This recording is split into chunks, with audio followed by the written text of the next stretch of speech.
नमस्कार, सत श्री अकाल, आदाब। स्वागत है जी डॉक्टर भल्ला होम्योपैथिक क्लिनिक में आप सबका। आज का जो टॉपिक है वो पुरुषों की तकलीफ़ को लेकर है। जो उम्र के बढ़ने से वो तकलीफ़ तकरीबन सभी पुरुषों में आ जाती है। प्रोस्टेट ग्लैंड के साथ संबंधित है ये तकलीफ़। प्रोस्टेट ग्लैंड का बढ़ जाना, इसको हिंदी में पौरुष ग्रंथि भी कहा जाता है। इसको गदूद के नाम से भी जानते हैं लोग। तकरीबन सभी पुरुषों में एक उम्र में जाकर ये तकलीफ़ थोड़ी या ज़्यादा आ जाती है। जो पुरुष 60 साल की उम्र में हैं उनमें तकरीबन 50% लोगों में ये तकलीफ़ के लक्षण पाए जाते हैं, और जो 85 साल की उम्र के हैं, 85 ईयर्स के जो लोग हैं, उनमें तकरीबन 90% लोगों में ये तकलीफ़ मौजूद होती है। अब प्रोस्टेट ग्लैंड जो है हमारे शरीर में यूरिनरी ब्लैडर से नीचे, जहाँ यूरिनरी ब्लैडर की ओपनिंग होती है, वहाँ पर ये मौजूद होता है। और यूरेथ्रा उस पार्ट को कहते हैं जो यूरिनरी ब्लैडर से यूरिन को शरीर से बाहर लेकर जाता है। जहाँ से यूरेथ्रा शुरू होता है यूरिनरी ब्लैडर से, वहाँ पर ये ग्लैंड मौजूद होता है। अखरोट के साइज़ का ये ग्लैंड होता है। इसके पीछे के साइड में गुदा पड़ी हुई है। गुदा जहाँ पर मल इकट्ठा होता है, पॉटी इकट्ठी होती है, और हम उसको शरीर से बाहर निकाल देते हैं। तो ये ग्लैंड जब उम्र के बढ़ने से बढ़ता है तो ये यूरेथ्रा के आसपास अपना कसाव बना लेता है। अब यूरेथ्रा जो है वो यूरिन को भी और स्पर्म्स को भी शरीर से बाहर लेकर जाने का एक रास्ता है। वो कसाव होने की वजह से यूरिन का बाहर जाना रुकता है, जिसकी वजह से बार बार यूरिन आने की इच्छा होती है। तो ये लक्षण जो हैं मरीज़ को तंग करते हैं कि जैसे यूरिन अच्छे से नहीं हुआ, बार बार जाना पड़ रहा है, ऐसा लगता है कि अभी रह गया और आएगा। ये सारे इस तकलीफ़ की तरफ संकेत करते हैं। तो और ऐसे कौन से लक्षण हैं जिनसे हम ये जान सकते हैं कि हमें ये तकलीफ़ हो गई? ये तकलीफ़ दो तरह से होती है। एक कैंसरस है और एक नॉन कैंसरस है। एक में कैंसर की वजह से हो गया, एक में कैंसर नहीं है मगर साइज़ बढ़ गया। दोनों ही सूरतों में लक्षण तकरीबन शुरुआत में एक जैसे होते हैं। तो आज जो मैं बात करने वाला हूँ वो नॉन कैंसरस के बारे में है, जिसको बिनाइन प्रोस्टेटिक हाइपरप्लाजिया कह देते हैं, कि सिर्फ साइज़ बढ़ गया, वो कैंसर वाली कंडीशन नहीं है। तो इसमें लक्षण और कौन से आएंगे?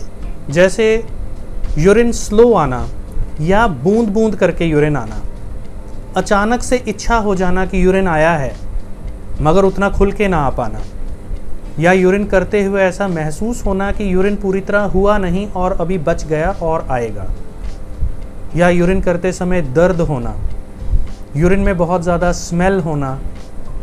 यूरिन की स्मेल के साथ साथ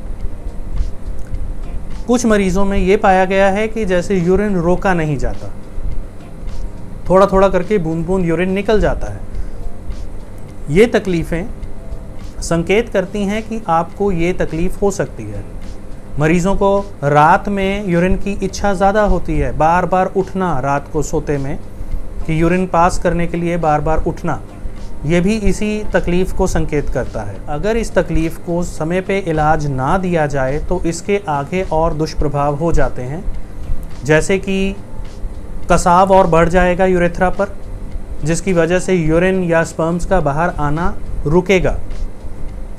अब यूरिन के रुकने से, पेशाब के रुकने से यूरिनरी इन्फेक्शन होने का डर रहता है, जिसे हम UTI भी कह देते हैं, यूरिनरी ट्रैक्ट इन्फेक्शन। और अगर इन्फेक्शन ज़्यादा बढ़ जाए तो यूरिन पास करते समय कई बारी यूरिन में खून भी आ जाता है। इसके अलावा पथरी होने का डर रहता है, स्टोन्स बनने का डर रहता है यूरिनरी ब्लैडर में, इवन किडनीज़ में। अब अगर यूरिन खुल के बाहर नहीं आएगा तो यूरिन रुकेगा, उससे होगा क्या कि बैक प्रेशर बढ़ जाएगा, जिससे किडनीज़ में सूजन आने लग जाएगी। अब किडनीज़ में अगर सूजन आएगी और उसको नहीं ठीक किया गया तो किडनी डैमेज होने का डर रहता है। ये दुष्प्रभाव हो जाते हैं अगर इस तकलीफ़ को ठीक ना किया जाए समय पर। अब डायग्नोसिस के लिए हमें कैसे पता लगेगा? चलो मान लिया लक्षणों को हमने पहचान लिया, मगर ये जानना ज़रूरी है कि वाकई दूध बढ़े हुए हैं, प्रोस्टेट का साइज़ बढ़ा हुआ है, या सिर्फ लक्षण ही ऐसे आ रहे हैं। तो उसके लिए फिज़िकल एग्जामिनेशन होता है। जैसे मैंने आपको बताया कि दूध की लोकेशन क्या है, तो पॉटी वाली जगह से उंगली डाल करके भी चेक किया जाता है। यूरोलॉजिस्ट इस एग्जामिनेशन को करके आपको बता सकते हैं कि साइज़ बढ़ा है कि नहीं। सिस्टोस्कोप एक चीज़ होती है जिसमें कि पेशाब वाली नाली से एक तार डाल के, जिसमें कैमरा लगा होता है, उसको यूरिनरी ब्लैडर तक लेकर जाते हैं, जहां से वो जांच लेते हैं कि वहां पे कसाव तो नहीं आ रहा, नाली बंद तो नहीं हुई। अल्ट्रासोनोग्राफी एक और साधन है जिससे प्रोस्टेट के साइज़ को नापा जा सकता है। तो डायग्नोसिस बनने के बाद आप इलाज के लिए आगे बढ़ सकते हैं। इलाज दवाइयों के ज़रिए भी होता है, इलाज सर्जरी के थ्रू भी होता है।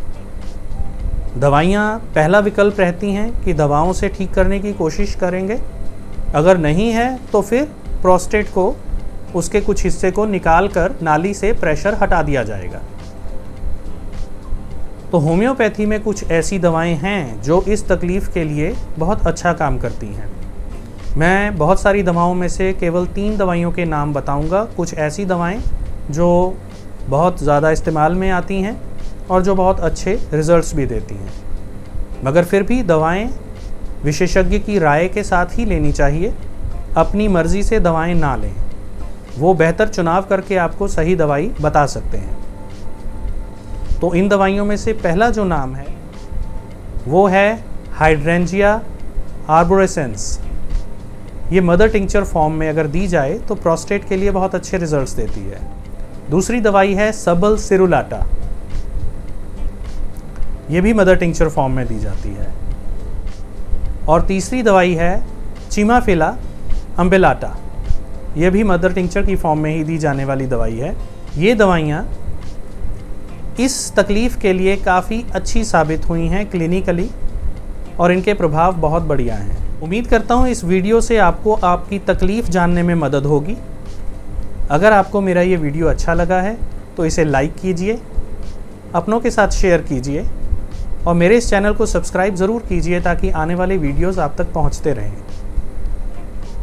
फिर कभी मिलेंगे किसी और वीडियो के साथ, तब तक अपना ध्यान रखिए। नमस्कार, सत श्री अकाल, आदाब।